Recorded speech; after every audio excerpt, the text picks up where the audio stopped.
Assalamualaikum warahmatullahi wabarakatuh. Tak terasa sudah 2 tahun berlalu kita menghadapi pandemi, membuat semua sektor industri usaha lumpuh, tak terkecuali industri game Indonesia, justru tumbuh positif di masa pandemi COVID-19. Kebijakan pembatasan aktivitas mendorong masyarakat untuk mencari wahana hiburan di rumah, salah satunya bermain game. Kondisi ini membuat pertumbuhan gamer meningkat tajam dalam 1 tahun terakhir yang pada akhirnya mengakselerasi pertumbuhan industri game.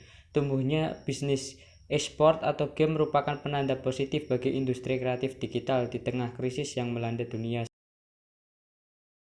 Sandiaga Uno mentaksir valuasi bisnis e-sport sampai 21 triliun di masa pandemi. Ia berharap peluang ini bisa dimanfaatkan dengan menjadi pelaku di industri gaming bagi orang-orang yang tertarik di bidangnya. Bukan hanya menjadi gamer, namun anak muda diharapkan dapat ikut menjadi pelaku industri seperti EO, YouTuber, hingga konten kreator.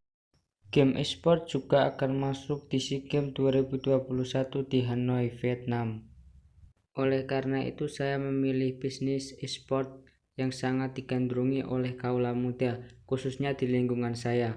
Jumlah pemain profesional e-sport saat ini pun di Indonesia sudah mencapai angka sekitar 250 juta pemain, melebihi jumlah atlet beberapa cabang olahraga tradisional Olimpiade, serta generasi milenial. Namun, ada kelemahan, yaitu kita harus membutuhkan jaringan internet dan stabil dan peralatan yang memadai, serta harganya cukup mahal. Selain itu, tantangan terbesar perkembangan e-sport di Indonesia adalah perbedaan pandangan antara generasi milenial dan generasi tua soal e-sport.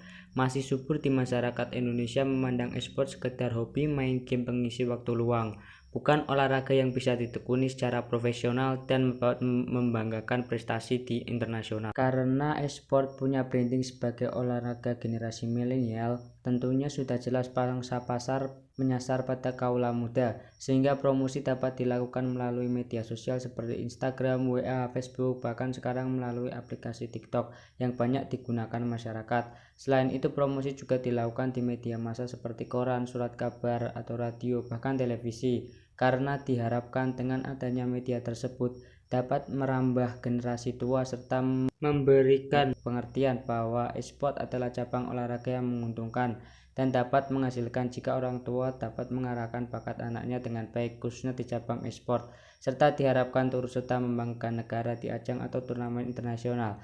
Tentunya orang tua akan bangga dan mendukung penuh langkah anaknya selama itu positif dan tidak mengganggu akademik atau waktu sekolah.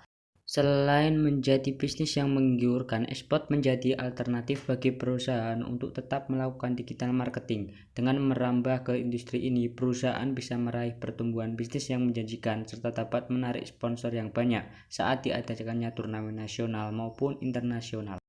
Sekian penjelasan dari saya, kurang lebihnya mohon maaf. Wassalamualaikum warahmatullahi wabarakatuh.